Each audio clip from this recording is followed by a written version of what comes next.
Bien-aimés, chers frères et sœurs, nous vous saluons au nom de notre Seigneur Jésus-Christ. Que la paix du Christ soit votre partage. Nous sommes très contents et remplis de joie de vous savoir nombreux, vous qui avez suivi notre première émission en instant de prière.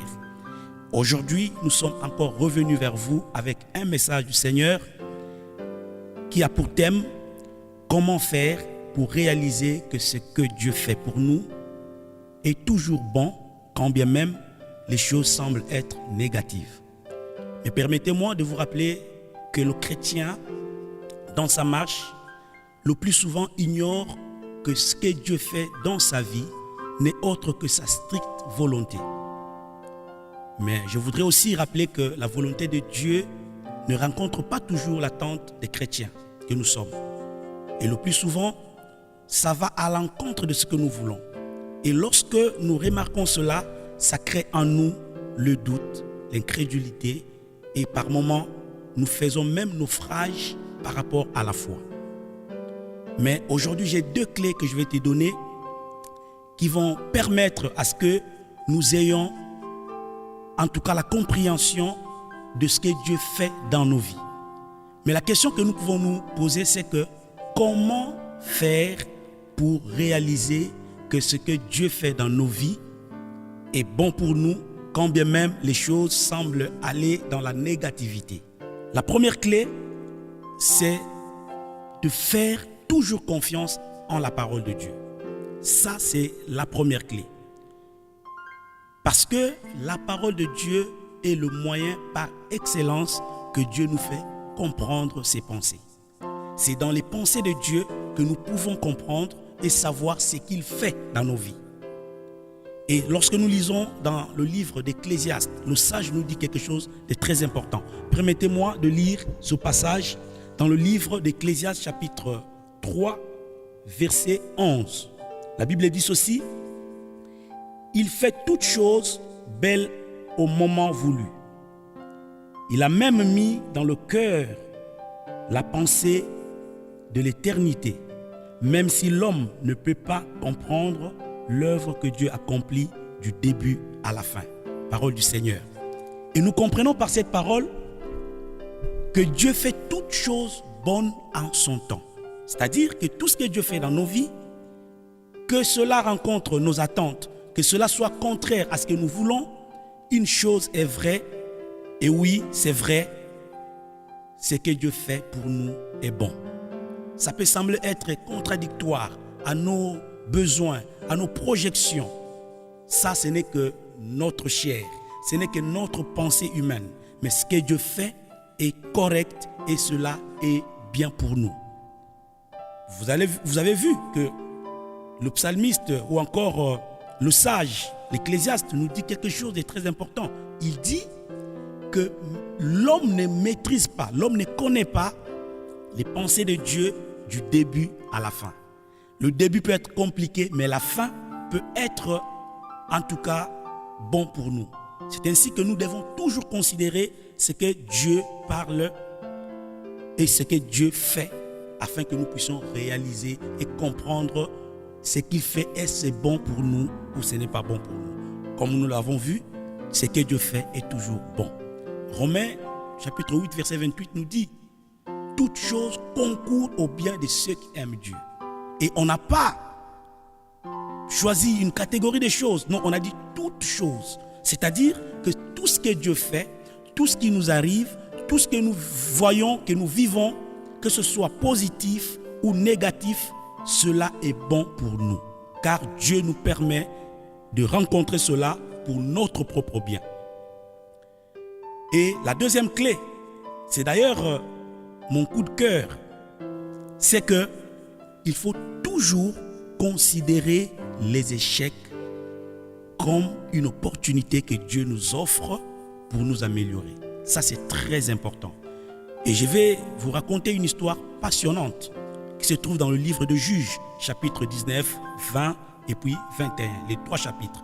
Vous pouvez le lire à la maison. Il y avait un Lévite qui avait sa concubine, qui n'était même pas son épouse, qui avait une concubine, et il résidait ou encore il séjournait dans une ville qu'on appelait Gibéa. C'était une ville des Benjamites. Et voilà que dans cette ville, il y avait des jeunes gens qui n'étaient pas corrects, des jeunes gens qui étaient des gens de mauvaise vie, qui sont venus et ont demandé de prendre la femme de l'homme de Dieu. Ils sont partis avec elle, ils ont fait tout ce qu'ils pouvaient faire, ils l'ont violée, ils ont fait tout. Et c'était une indignation dans le pays. Et l'homme de Dieu, par colère, par cette ignominie, cette infamie qui s'était faite en Israël, a pris sa femme, l'a coupée en morceaux et a partagé aux 12 tribus d'Israël. Et cela a fait, c'était un deuil, c'était quelque chose d'inacceptable. Et tout Israël s'était réuni comme un seul homme pour demander aux Benjamites de livrer ces hommes-là, ces malfaiteurs. Mais les Benjamites ont refusé. Mais ce qui m'a beaucoup impressionné et qui m'a beaucoup touché, qui m'a intrigué, c'est que les Benjamites ont refusé de livrer les malfaiteurs. Ils voulaient les protéger. Et quand Israël a vu que les Benjamites ne voulaient pas, ils ont pris la décision d'attaquer les fils de Benjamin. Et qu'est-ce qu'ils ont fait? Ils ont demandé à Dieu, est-ce que tu nous permets d'aller attaquer les Benjamites, nos frères, parce qu'ils n'ont pas voulu livrer les méchants? L'Éternel leur accorda cela. Il dit, allez-y, attaquez-les. Mais ce qui m'étonne, c'est que Israël avait formé une armée qui était tellement grande, 15 fois plus que l'armée des Benjamites. Mais curieusement, quand ils arrivent sur le terrain, par 3 fois, ils ont été battus. Et par ces 3 fois, les Israélites sont venus demander à Dieu, est-ce que tu nous permets d'aller combattre les Benjamites? Ça m'a mis hors de moi. Je me suis dit, mais comment? Ils avaient raison. Ils étaient nombreux. Ils ont demandé la volonté de Dieu. Mais comment ils ont connu l'échec? Et à chaque fois qu'ils voulaient monter pour aller combattre les Benjamites, la Bible dit qu'ils allaient à Bethel pour implorer l'Éternel, pour demander qui de nous montera contre les Benjamites. Cela a poussé ma réflexion un peu loin pour savoir qu'est-ce que Dieu voulait réellement enseigner aux Israélites. Et lorsque vous lisez cette histoire de manière attentive, vous allez voir que les 3 premières fois qu'ils sont montés à Bethel, ils n'ont fait aucun cas à l'arche de l'Alliance. Ça, c'est très, très, très délicat. Or, monter à Bethel, là où il y avait la présence de Dieu, c'était une chose. Mais arriver là où il y avait l'arche de l'Éternel en était une autre. Ils ne le savaient pas. Et pourquoi Dieu a permis leurs échecs? C'était pour qu'ils comprennent que lorsqu'on monte pour voir l'Éternel, ce n'est pas pour s'arrêter au parvis, mais c'est pour aller dans le Saint des Saints. C'est pour aller plus loin avec le Seigneur. Et c'est à la 3e fois, quand ils sont montés, ils ont demandé à Dieu qui devrait monter pour combattre les Benjamites. Cette fois-là, la Bible dit qu'ils sont montés, qu'ils sont arrivés là où il y avait l'arche de l'Éternel. C'est en ce moment-là que quand ils vont battre les Benjamites. Qu'est-ce qu'il faut retenir de cette histoire? C'est que certains échecs, Dieu les permet, et Dieu permet à ce que nous vivions des choses négatives selon notre pensée et notre imagination, juste pour nous permettre de nous améliorer, pour nous permettre de nous approcher de plus belle de sa volonté, de ce qu'il veut de nous et pour nous. Chers frères, oui, par moments, nous pouvons le dire, le corps, la chair n'arrive pas à supporter la volonté de Dieu parce qu'elle fait mal, parce qu'elle nous amène dans des situations compliquées, difficiles. Mais une chose est vraie, la volonté de Dieu est la meilleure option pour nous.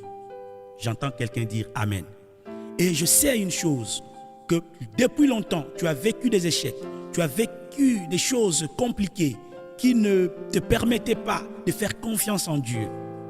et tu ne réalisais pas que Dieu était en train de faire une œuvre en toi. Il était en train de faire des choses en toi afin que tu puisses réaliser que c'est lui l'artisan de ta vie. Tu t'es laissé emporter par ceci, par cela. Mais aujourd'hui, la voix de Dieu te rappelle pour te dire, reviens. C'est vrai que tu as vécu des choses compliquées. Tu as eu de refus de visa. Et que sais-tu si réellement ce refus, Dieu voulait simplement qu'il te taille encore, qu'il te donne encore la forme qu'il faut. Tu es encore au chômage. Est-ce que ce n'est pas parce que Dieu veut que tu puisses encore apprendre l'humilité? Est-ce que quand tu seras confortablement assis dans ton travail, avec un salaire alléchant, est-ce que tu ne vas pas facilement écraser tes frères, ceux qui sont tout autour de toi, ceux qui n'ont pas les mêmes moyens que toi? Est-ce que ces échecs, ces choses qui paraissent négatives pour toi, n'est-ce pas le moyen que Dieu t'offre, l'opportunité que Dieu t'offre pour t'améliorer, pour devenir cet homme qu'il veut, humble, aimant Dieu? Tu te plains pour le mariage qui n'arrive pas, mais est-ce que tu as déjà réalisé que Dieu veut encore te tailler, que tu sois cette femme soumise, obéissante à son mari, cet homme qui aime sa femme, un homme doux? C'est à cela que Dieu veut que tu parviennes. C'est vraiment le niveau que Dieu t'attend. Alors, bien-aimés, chers frères et sœurs, cette parole est la vôtre. Cette parole est la nôtre. Dieu veut que nous nous améliorons. Dieu veut que nous puissions atteindre une dimension la plus élevée afin que nous puissions, en tout cas, refléter son image. Ne nous fatiguons pas, ne nous décourageons pas. Sachons toujours que ce que Dieu fait est bien pour nous. Car la Bible dit, toutes choses concourent au bien de ceux qui aiment Dieu. Que la grâce du Seigneur soit votre partage. Et je vous donne déjà rendez-vous pour la semaine prochaine. Je pense que Dieu nous donnera encore une pensée. Que le Seigneur vous bénisse.